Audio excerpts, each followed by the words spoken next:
Just like every few months, I find myself back at Suvarnabhumi Airport, preparing to leave Thailand once again. It's a moment I never particularly enjoy. Not because of the flight itself, but because it means saying goodbye to my partner and putting several thousand miles between us for a while. No matter how many times I do it, it never really gets any easier. But enough of the farewell blues. With my bags packed and boarding time approaching, there is at least one thing I'm looking forward to that evening. Finding out whether Thai Airways has finally rediscovered some of the magic that once made it one of the world's most respected airlines.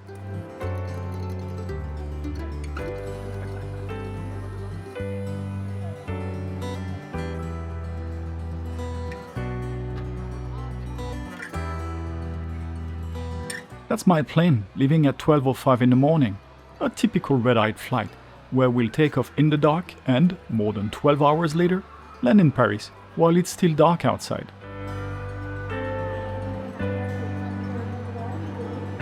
For those unfamiliar with Suvarnabhumi Airport, yes, that's the way to pronounce it. This place is an airport of superlatives. Home to the world's third largest passenger terminal, the world's tallest control tower, and no fewer than 113 airlines, it is served by more airlines than any other airport on Earth. Despite the late hour, the airport is as busy as it would be in the middle of the day. Bangkok Airport is like the city itself. It never really seems to sleep. I know some people don't like self-check-in machines, but personally, I'm a big fan. If I can print my boarding pass, tag my luggage, drop it off a few minutes later and be on my way, that's a win in my book. The key, of course, is having a proper baggage drop area. If you still have to queue for 20 minutes to drop off your luggage, you've gained absolutely nothing.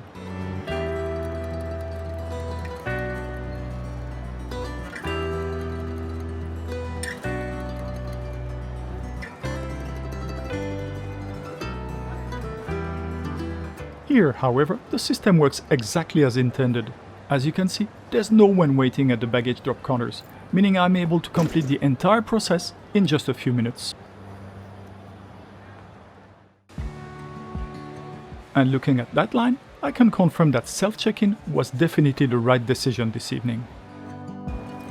With check-in completed in record time, let's head airside and see what Suvarnabhumi has to offer tonight.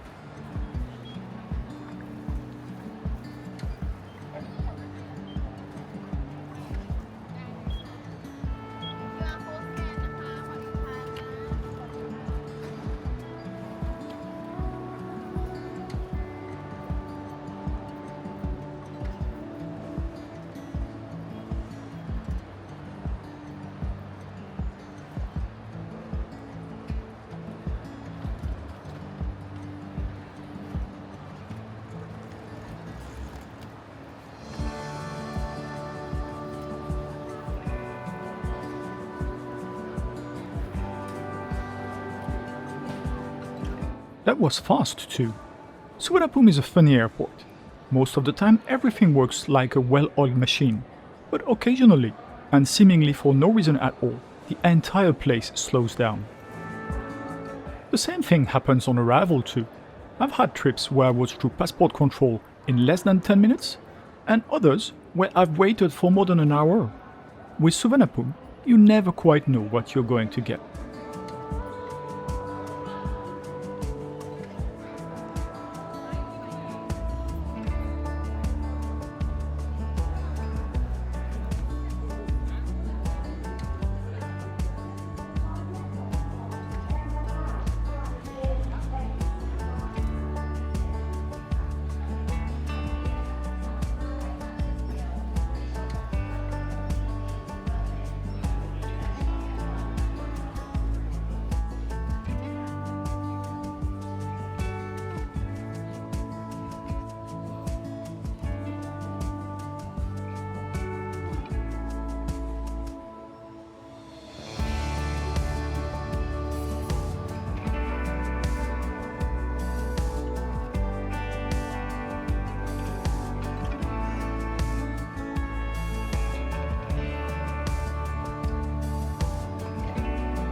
Let's go towards the C gates. Our flight will leave from C5.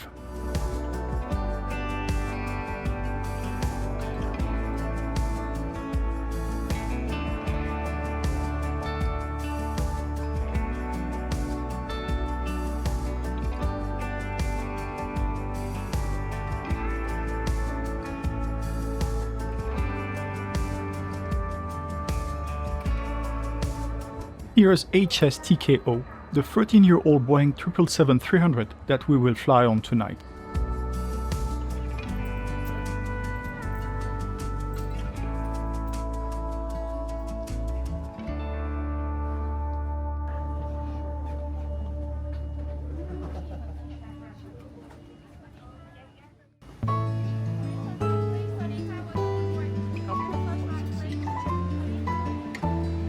For a moment, I can't help but dream about one of those 42 lie-flat business class seats.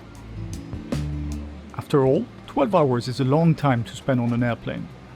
But tonight, I'll be reviewing the economy class experience.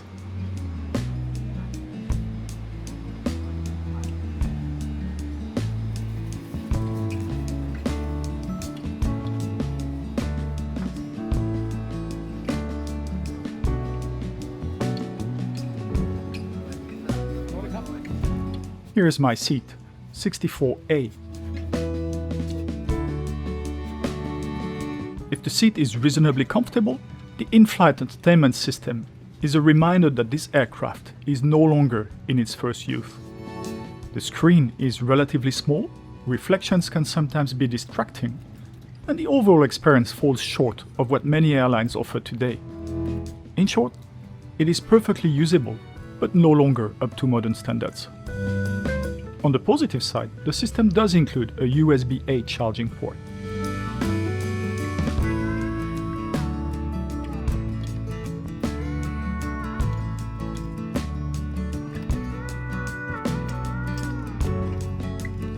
And then there's this wide remote control, which looks like it has traveled straight from another era.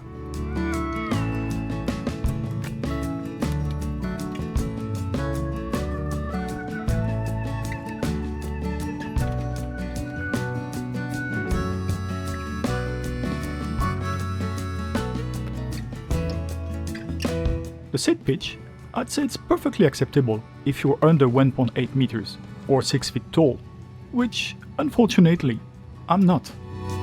For taller passengers, legroom is acceptable, but I certainly wouldn't describe it as generous.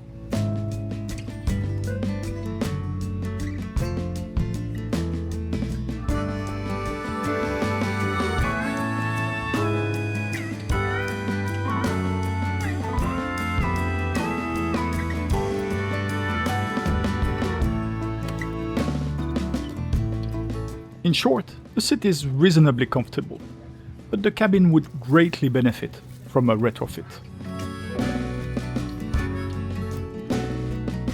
In fact, much like Thai Airways itself, the foundations remain solid, but some modernization is clearly overdue.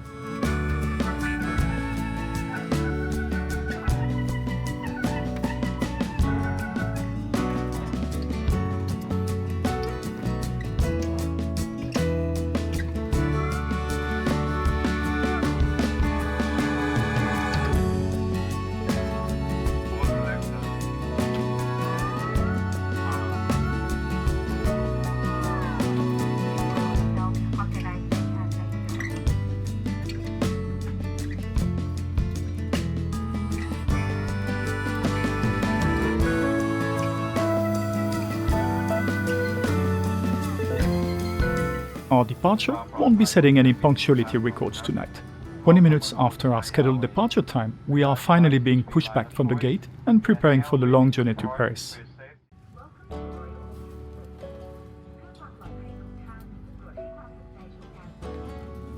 The safety video feels distinctly Thai, elegant, refined, and surprisingly enjoyable to watch.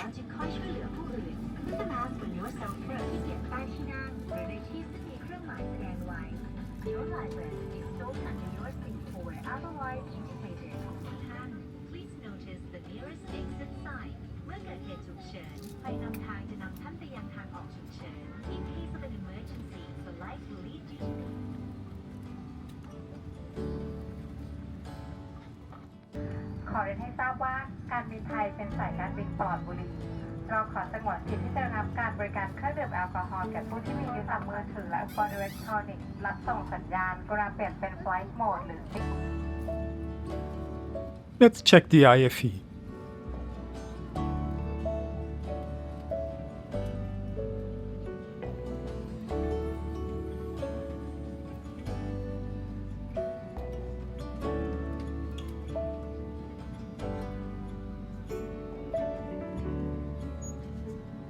The content library is reasonably extensive, with 13 new releases, 35 all-time favorites, and more than 200 additional movies. That said, much like the aircraft itself, the entertainment offering feels a little behind the times, with a fairly limited selection of recent releases. The touchscreen, in particular, is showing its age. Not only is the screen rather small by today's standards, but the touchscreen can be frustratingly unresponsive at times. On several occasions, I find myself having to tap the screen 2 or 3 times before my selection is registered.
About 30 minutes into the flight, at around 1 o'clock in the morning, a light meal is served.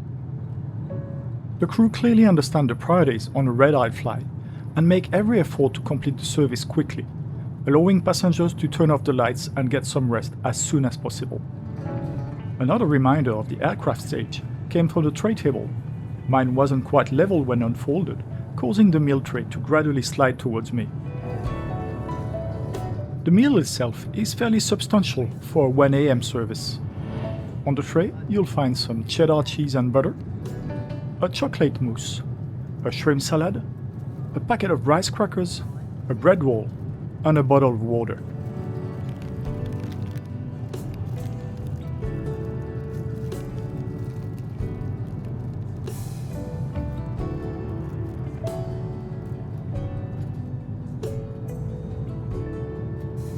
As for the cutlery, it's plastic rather than metal.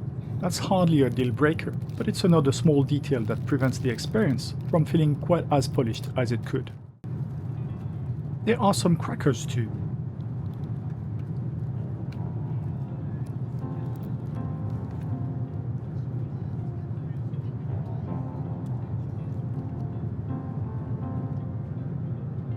And the hot dish consists of grilled chicken served with rice. I have to give Thai Airways credit here. This may have been marketed as a light meal, but it was actually quite substantial, and more importantly, it tasted very good. Once the movie I watched was over, it was time to try and get some sleep. Unfortunately, that proved easier said than done. The seat was reasonably comfortable, but not quite relaxing enough for me to drift off for any meaningful amount of time. With sleep proving elusive, I turned to a couple of games on my phone and spent some time studying the moving map, trying to work out which cities we were passing over along the way.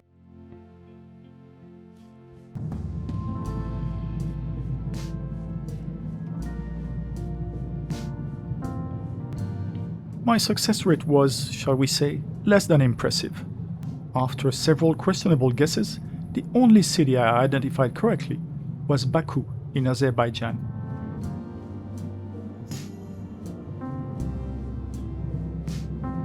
Having successfully identified Baku, my confidence was growing.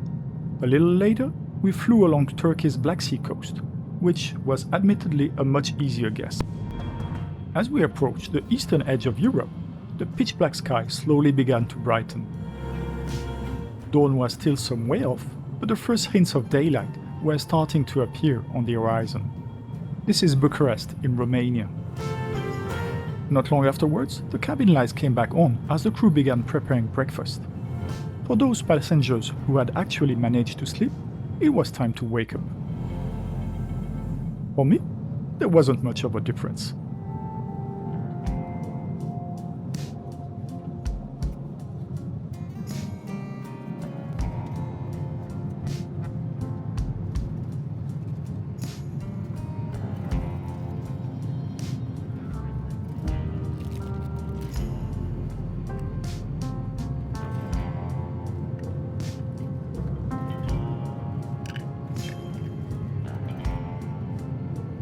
To my surprise, breakfast was every bit as enjoyable as the meal served at the beginning of the flight. That's not something I can say very often on overnight flights.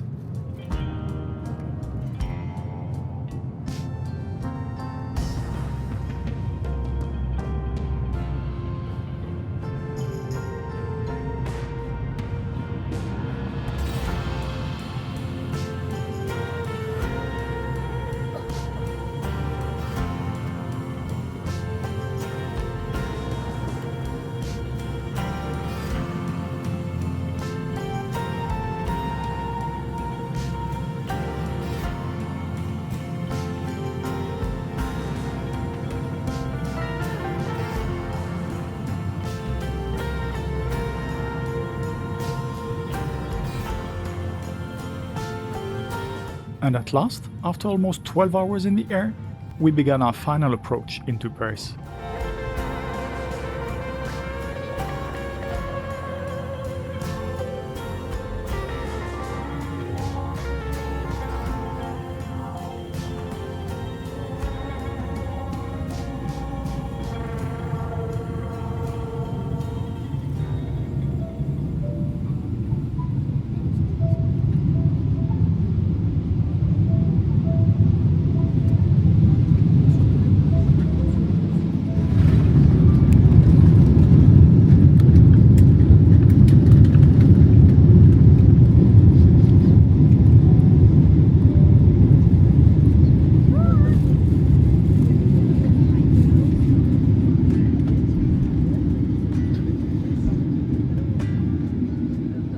When it comes to punctuality, Thai Airways was impressively consistent.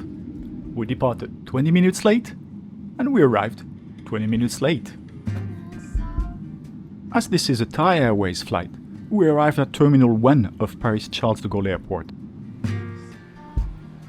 Unfortunately, as while the terminal is undoubtedly one of the airport's most iconic buildings, it is not necessarily my favorite when it comes to the arrival experience.